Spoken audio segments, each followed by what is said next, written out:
चलो बच्चों, आज हम बात करेंगे लिमिट चैप्टर के बारे में। लिमिट चैप्टर को हम कवर करने की कोशिश करेंगे।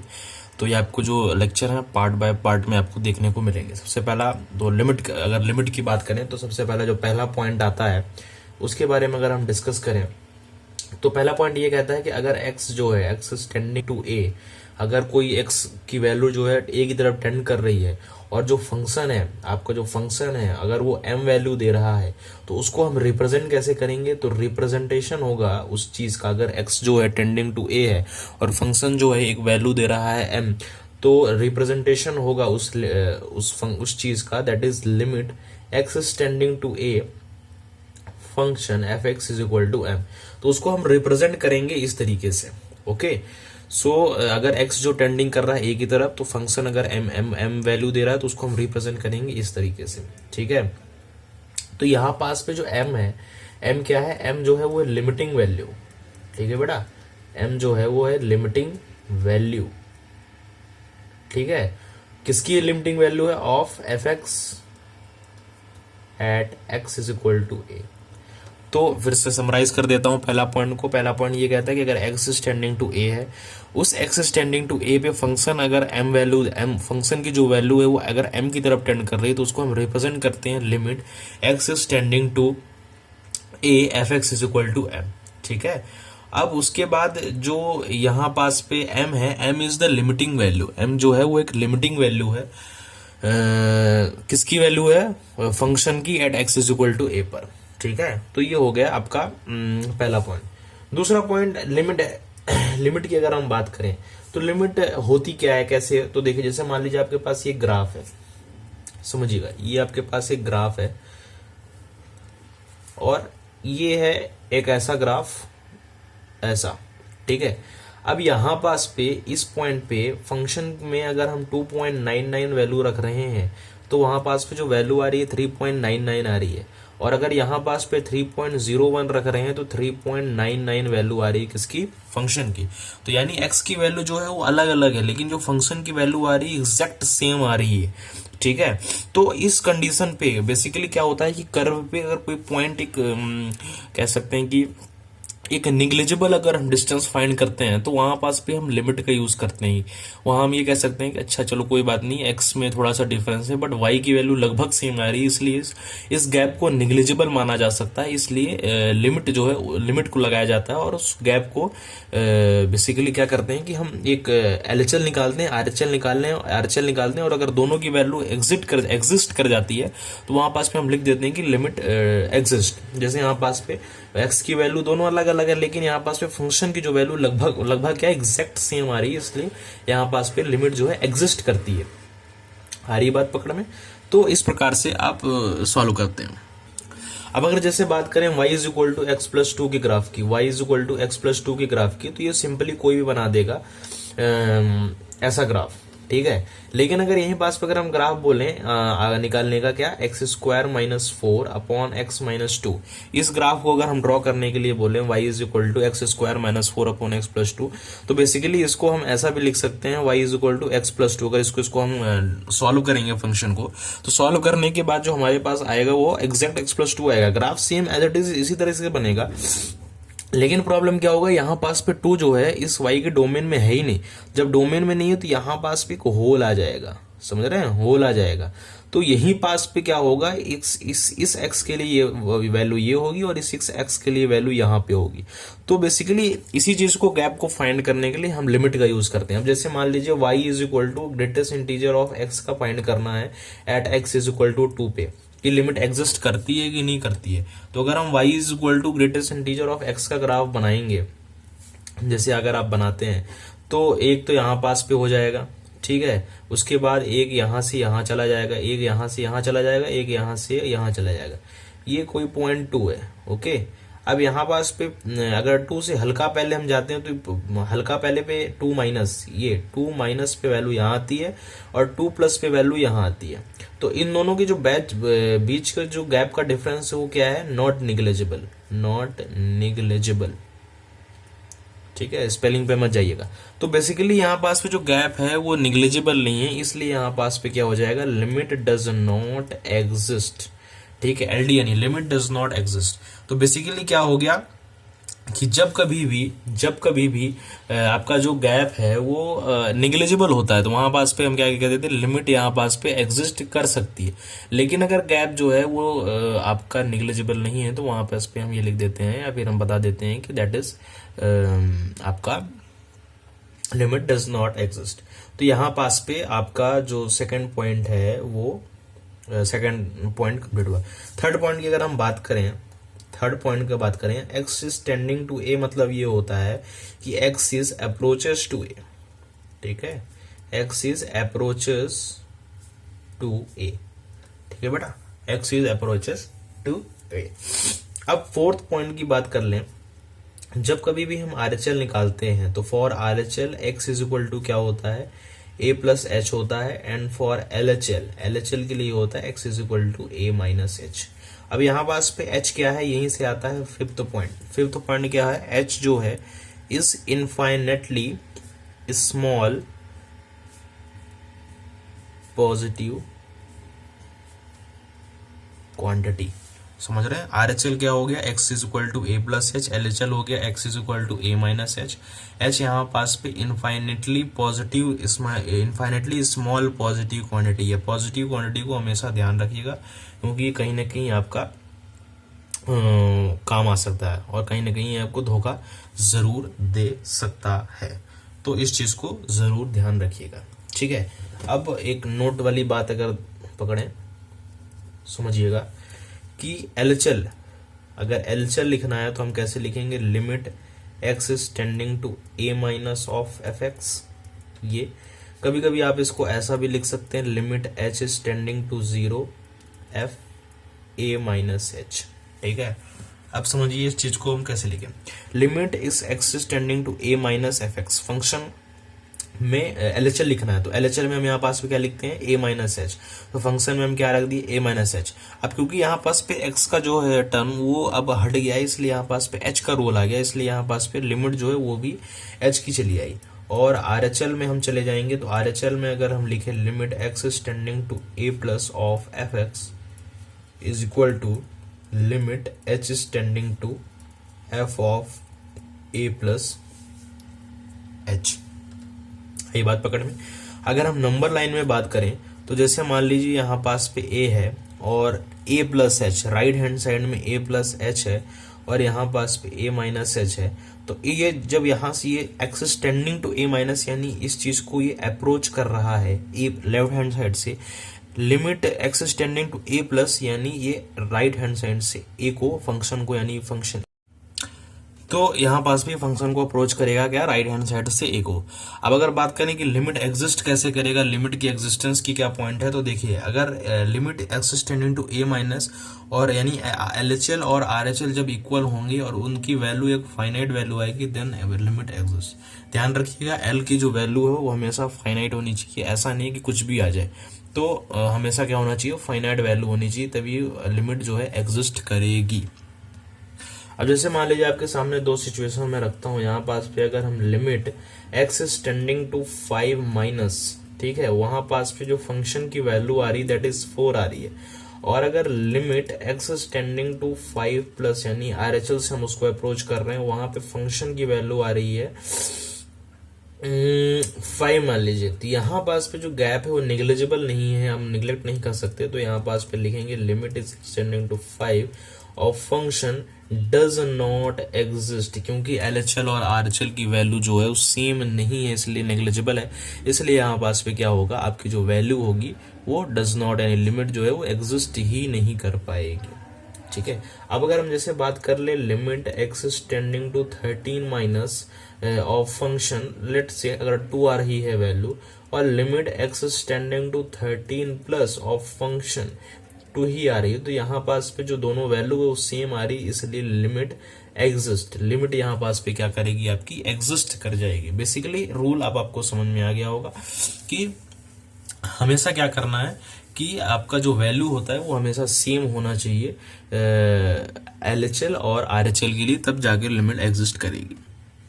अब एक पॉइंट और इस पे ध्यान देने वाली बात है कि LHL equal to RHL at x is equal to a पर हम तभी चेक करेंगे, only we check LHL is equal to RHL at x is equal to a only when x lies in between the domain of function,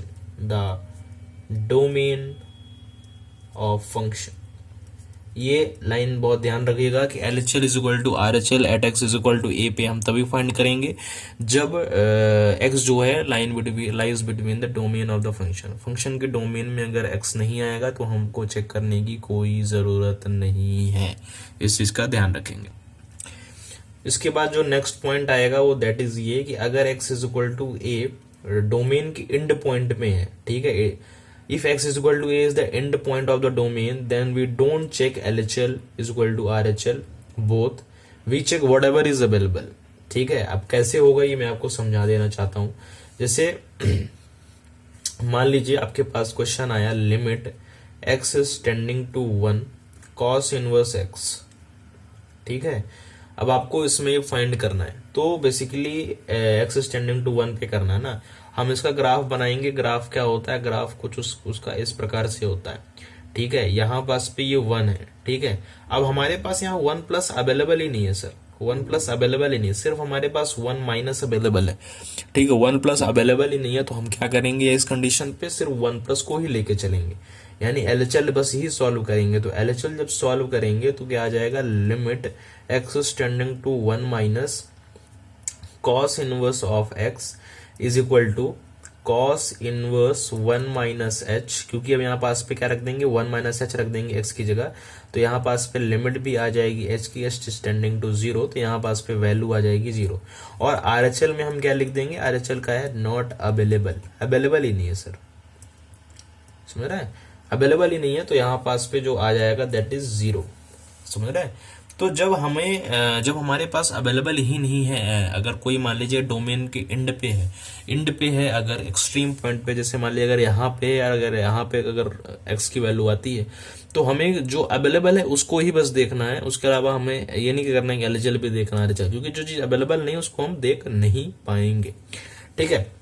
अब चलते हैं next point पे, that is the indeterminate form, इनडिटरमिनेंट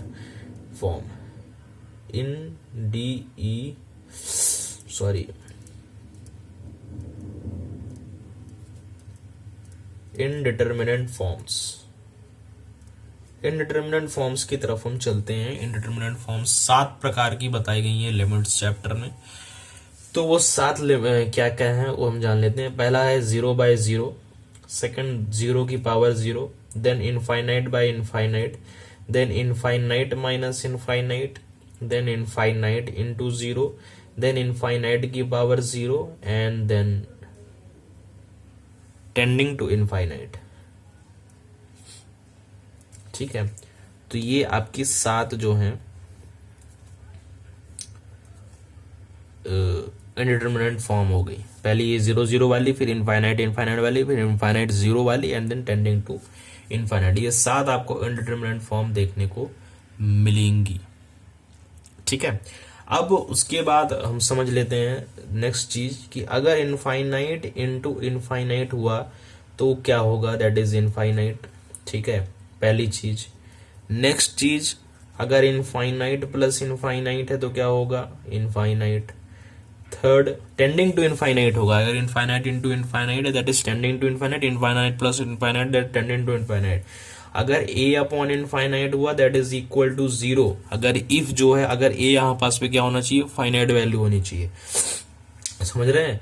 उसके बाद fourth point पे अगर बात करें तो infinite upon tending to 0 that is equal to tending to infinite, ठीक है।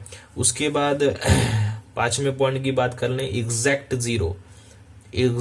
Zero upon tending to 0 that is equal to 0। Then अगर 6th पॉइंट की बात करें, टेंडिंग टू 0 की पावर इनफाइनाइट, तो ये आपका हो जाएगा इक्वल टू 0, ठीक है। नेक्स्ट पॉइंट की बात कर लें, इनफाइनाइट की power infinite that is infinite tending to infinite. उसके बाद अगर नेक्स्ट पॉइंट की बात करें तो एग्जैक्ट 0 की power tending to zero positive is equal to zero, है ना। और अगर इसके नेक्स्ट पॉइंट की बात करें, एग्जैक्ट जीरो की power tending to zero minus is equal to not defined, defined ही नहीं होती सर, ठीक है। ठीक है, तो ये इस प्रकार से आप ये समझ लीजिए कि इस मतलब अगर इस टाइप से होगा ये। दूसरी बात, ये जो है ये नॉट डिटर्मिनेंट फॉर्म है, ये नॉट इनडिटर्मिनेंट फॉर्म, यानी ये इनडिटर्मिनेंट फॉर्म नहीं है, इस चीज का ध्यान रखेंगे सभी लोग, ठीक है। उसके बाद आपको एक टेबल दिख रही होगी वापस कि infinite plus infinite tending to infinite, infinite minus infinite, that is indetermined, infinite into infinite is tending to infinite, infinite upon infinite, infinite into infinite की पावर, अगर जीरो की पावर इनफाइनाइट है, जीरो की power infinite that is zero होता है ना। उसके बाद इनफाइनाइट की पावर जीरो, ये भी इनडिटर्मिनेंट होता है, जीरो इंटू इन्फिनिटी,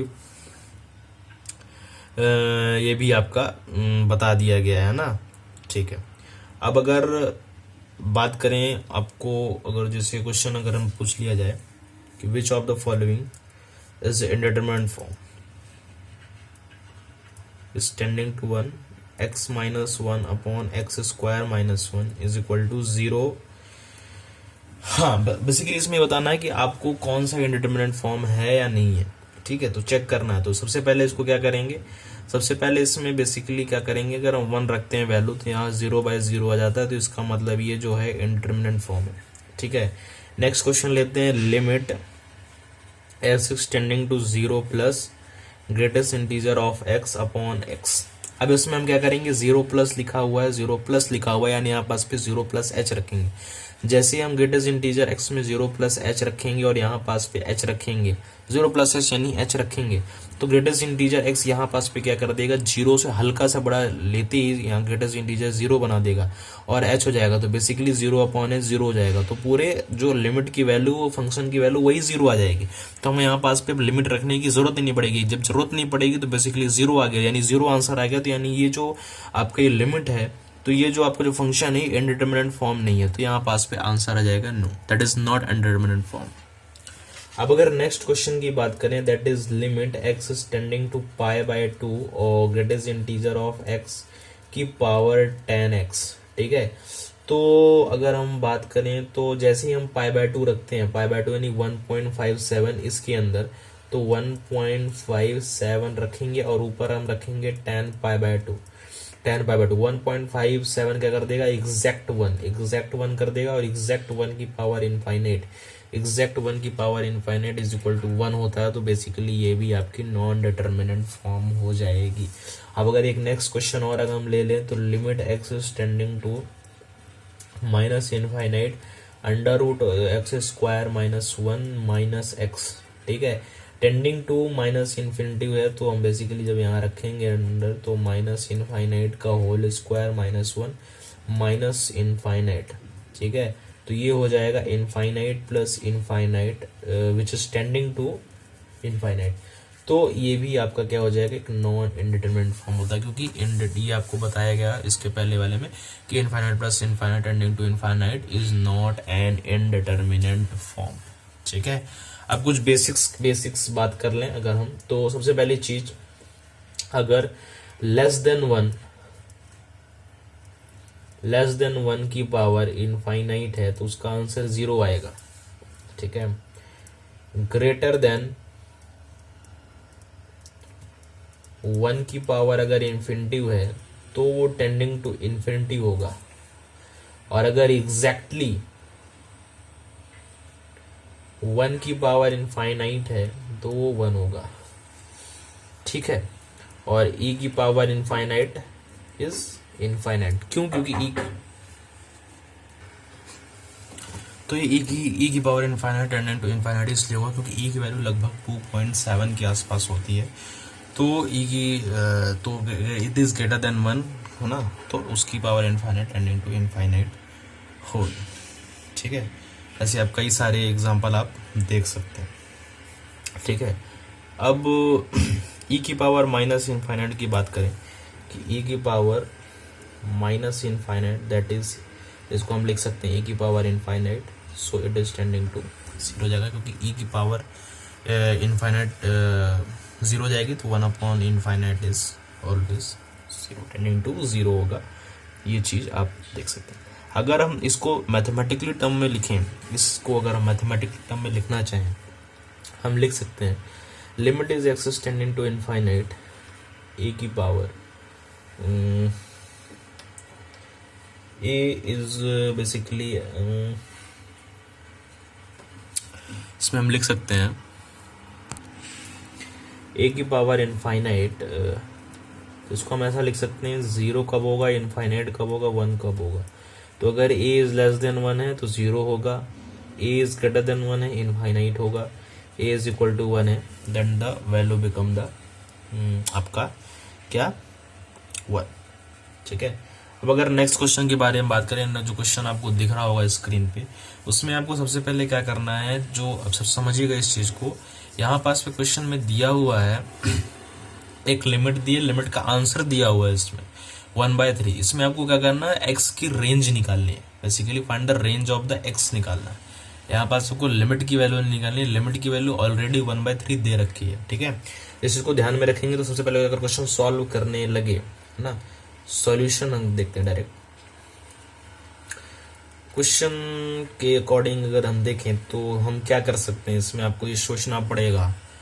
तो सबसे पहले क्वेश्चन लिख लेते हैं, limit x is tending, sorry n is tending to infinite n into 3 to the power n upon n into x minus 2 to the power n plus n into 3 to the power n plus 1 plus 3 to the power n। इसकी basically आपको दे रखी है value क्या, 1/3। इसमें आपको क्या करना है, वो वैल्यू निकालनी। अब यहाँ पास पे देखिए 1 है, तो 1 अगर आया होगा तो ये n into 3 to the power n कटा होगा। तो बेसिकली हम क्या करेंगे, नीचे से भी n into 3 to the power n common लेंगे। ठीक है, तो ऊपर तो है ही n into 3 to the power n, नीचे से हम कॉमन लेंगे n into 3 to the power n। जैसे ही कॉमन लेंगे तो यहाँ पास से बन जाएगा x minus 2 upon 3 whole power n plus 3 plus 1/n। ठीक है, यहाँ से हमने n कॉमन लिया n, और ये 3 टू दी पावर यहाँ आ गया। उसके बाद यहाँ से हमने कॉमन लिया तो n तो बाहर आ गया, 3 टू दी पावर n नीचे आ गया।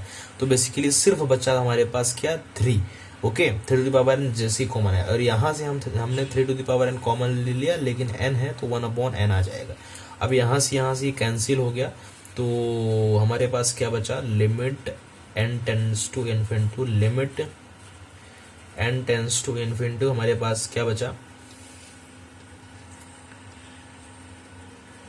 समझिएगा बात को। तो यहाँ ये तो कट गया। अब अगर हम लिमिट की n की वैल्यू रखते हैं तो यहाँ पास पे n की वैल्यू जब भी मान लीजिए फंक्शन सॉल्व करने के बाद रखेंगे, तो n की वैल्यू जैसे हम इनफाइनाइट रखेंगे ये तो जीरो हो जाएगा। यहाँ पास पे समझ लीजिएगा, यहाँ पास पे जीरो हो जाएगा। ऊपर हमने 1 बना रखा, 3 यहाँ पास पे। तो बेसिकली अगर इस लिमिट की वैल्यू हम जीरो ले आ दें, इस लिमिट की वैल्यू हम जीरो ले आते हैं तो हमारा काम बन जाएगा। तो हमने यहाँ लिख दिया limit n tends to infinity x minus 2 की पावर 3 इज n की पावर इनफाइनाइट, जीरो आना चाहिए। अब समझिए यहाँ पास से देखिए a की power infinite limit x tending to infinite, अगर हमारा जीरो आता है यानी ये जो अंदर का फंक्शन है ये लेस देन 1 है और ग्रेटर देन -1 है, तो वही हमने यहाँ पास पे रख दिया x माइनस 2 की पावर 3 -1 से 1 के बीच में। तो x का जो हमारा रेंज आ गया दैट इज -1 से 5 ही आपका रेंज आ गया। ठीक है, अब इसके बाद हम बात करेंगे एग्जिस्टेंस ऑफ लिमिट के बारे में। तो एग्जिस्टेंस ऑफ लिमिट के बारे में बात कर लें, अगर एग्जिस्टेंस ऑफ लिमिट कि लिमिट एग्जिस्ट कब करती है, वैसे आपको मैंने ये पहले बता दिया, लेकिन अभी 4 पॉइंट ध्यान रखिए कि limit x is tending to in a है और फंक्शन आपका ये दे रखा है, ये एग्जिस्ट तब करेगा जब LHL is equal to R, HL की वैल्यू एक L फाइनाइट वैल्यू आएगी at x is equal to a। ठीक है, सेकंड पॉइंट आपका ये आ जाता है कि limit x is tending to a of function ये एग्जिस्ट नहीं करेगा, does not exist if LHL not equal to RHL at x is equal to a। तीसरा पॉइंट ध्यान रखिए कि LHL is equal to limit x tending to a minus f x. इसका मतलब ये होता है कि आपको x की जगह क्या रखना है, a माइनस एच रखना है। और इसका नेक्स्ट पॉइंट यानी फोर्थ पॉइंट ये कहता है कि RHL यानी limit x tending to a plus function, ये आपको क्या बताता है कि x is equal to a plus h होगा। That is the existence of limit. पहली कंडीशन क्या होगी, LHL is equal to RHL होना चाहिए, L की वैल्यू फाइनाइट होनी चाहिए at x is equal to a, तभी जाके आपकी लिमिट एग्जिस्ट करेगी, दूसरे में लिमिट एग्जिस्ट नहीं करेगी। तीसरा पॉइंट ये है कि अगर क्या बोलते हैं आपका ये LHL limit x tending to a minus है, x की जगह हमको क्या रखना है, a माइनस एच रखना है। अगर प्लस है तो a प्लस एच रखना है। ठीक है, तो बेसिकली आपका ये हो गया। अब दूसरा क्वेश्चन ये आता है कि क्या हमको पूरे चैप्टर में हर जगह पे LHL is equal to RHL use करना है, LHL is equal to RHL हर जगह यूज करना है क्या, हर जगह यूज करना है, ये क्वेश्चन है। ठीक है, तो बेसिकली नहीं। ठीक है, सॉल्यूशन क्या है इसका, नहीं, हर जगह यूज नहीं करना, सिर्फ 6 फंक्शंस पे यूज करना है। ध्यान रखिएगा 6 फंक्शन पे यूज करना है। वो फंक्शन कौन कौन से हैं, we check existence of limits only. ठीक है, वो फंक्शन कौन कौन से हैं, पहला ग्रेटेस्ट इंटीजर x, दूसरा फ्रैक्शनल पार्ट, तीसरा मॉड, चौथा सिग्नम ऑफ x, पांचवा डिफाइंड फंक्शन। जब भी कोई डिफाइंड फंक्शन हो, कैसा कि 1 प्लस एक्स स्क्वायर तब होगा जब x इज इक्वल टू 1 है, और 2x कब होगा, x इज लेस देन 1 है, डिफाइंड फंक्शन। और उसके बाद हीरो फंक्शन, हमारा hero function 1 upon x plus minus A, that is the hero function. Hero function हमने नाम दिया है इसका, कोई किताबी नाम नहीं है कि ये हीरो फंक्शन आप किताब में ढूंढिए, हमने इसका नाम दिया है हीरो फंक्शन। ठीक है, तो ये आपका हीरो फंक्शन हो गया, डिफाइंड फंक्शन हो गया, है ना, और आपका क्या फ्रैक्शनल पार्ट, मॉड, सिग्नम, ये जितने फंक्शंस हैं ये आपके फंक्शन हो गए। तो अब क्वेश्चन कर लेते हैं। क्वेश्चन आपको दिख पा रहा होगा, limit is extending to 0 e की पावर माइनस e की power 1 upon x is equal to 1 upon x. देखते ही आपको इस टाइप का फीलिंग आनी चाहिए, दैट इज हीरो फंक्शन। ठीक है, ये आपको क्या हो गया, हीरो फंक्शन हो गया। तो हीरो फंक्शन देखते ही आपको क्या होना चाहिए, आकर्षण होना चाहिए। आकर्षण में वो यानी LHL is equal to RHL वाली कंडीशन को करनी पड़ेगी। तो यहाँ पास LHL निकालेंगे, यहाँ पास पे RHL निकालेंगे और दोनों को सॉल्व करेंगे। समझ रहे हैं, दोनों को सॉल्व करेंगे। तो सॉल्व करते हैं। Limit x tending to 0 minus e की पावर 1 अपॉन एक्स, एक्स की जगह हमको 0 माइनस एच रखना है। यहाँ पास पे limit x tending to 0 plus e की power 1 upon x, x is equal to हमको 0 प्लस एच रखना है। लिमिट ये हो जाएगा आपका h टेंडिंग टू 0 e की पावर 1 माइनस एच, और यहाँ हो जाएगा आपका limit h tending to 0 e की पावर 1 बाई एच। x की जगह हमको 0 प्लस एच, x की जगह 0 माइनस एच रखना है। यहाँ पास पे हो जाएगा e की power minus infinite that is equal to 0, ये आपको पहले बता रखा है। और ये हो जाएगा e की power infinite that is tending to infinite. यहाँ पास पे LHL is not equal to RHL, तो यहाँ पास पे हम क्या कह देंगे, दैट इज क्या कह देंगे बेटा, कि यहाँ पास पे जो आपकी जो लिमिट है वो एग्जिस्ट नहीं करेगी। आई बात पकड़ में। नेक्स्ट क्वेश्चन देख लें। नेक्स्ट क्वेश्चन क्या रखा है, limit x tending to 0 1 plus 2 की पावर 1 अपॉन एक्स का ब्रैकेट में whole power minus 1 is equal to, यहाँ पास पे भी आपको सबसे पहले क्या करेंगे, सॉल्व करेंगे। देखिएगा सॉल्यूशन में देखेंगे तो लिमिट, इसको हम लिख सकते हैं लिमिट x टेंडिंग टू, हम इसको कैसे लिख सकते हैं, 1 अपॉन 1 प्लस 2 की पावर 1 अपॉन एक्स। ये आपका हीरो फंक्शन है, हीरो फंक्शन। आपको 1 अपॉन एक्स की फीलिंग आ रही है, तो हीरो फंक्शन हो गया यहाँ पास पे। तो अब इसमें भी आपको LHL is equal to RHL वाली कहानी लगानी पड़ेगी। तो जैसे ही हम यहाँ पास पे LHL लगाते हैं, ठीक है, और हम यहाँ पास पे क्या लगाएंगे, RHL लगाएंगे, तो limit x tending to 0 plus 1 upon 1 plus 2 की पावर 1 बाय एक्स। यहाँ हो जाएगा limit h tending to 0 1 upon 1 plus 2 की power 1 by h is equal to 1 upon 1 plus 2 की पावर इनफाइनाइट, यानी 1 upon infinite which is tending to 0। यहाँ आपका RHL हो गया, ठीक है, क्योंकि h में जैसे हम क्या रख देंगे, यहाँ पास भी 0 कहेंगे तो वो इनफाइनाइट हो जाएगा, और 2 की पावर इनफाइनाइट को सॉल्व कर देंगे तो ये आ गया 1 upon infinite which is tending to 0, यानी फिर 0। ठीक है। अगर हम इसको सॉल्व करते हैं तो limit x tending to 0 minus यानी 1/1 + 2 की power 1/x, limit h is tending to 0 1/2 1/-h। तो जैसे इसको सॉल्व करेंगे तो 1/1 + 2 to the power minus infinite is equal to 1/1 + 0 is equal to 1। यहाँ पास पे 1 आ रहा है और यहाँ पास पे 0 आ रहा है, तो इसका मतलब कि LHL not equal to RHL। That means ये भी आपका क्या हो गया, डिफाइन नहीं हुआ function, that is not defined the function. Okay, again question की बात कर लें, आपको दिख पा रहा होगा limit x is tending to 0 + x की पावर x इंटू e की power 1/x upon 1 + e to the power 1/x is equal to पूछा है, तो e की power 1/x that is the आपका हीरो फंक्शन। ठीक है, अब यहाँ पास पे कुछ फंडे हैं आपको, वो मैं आपको सबसे पहले बता दूं।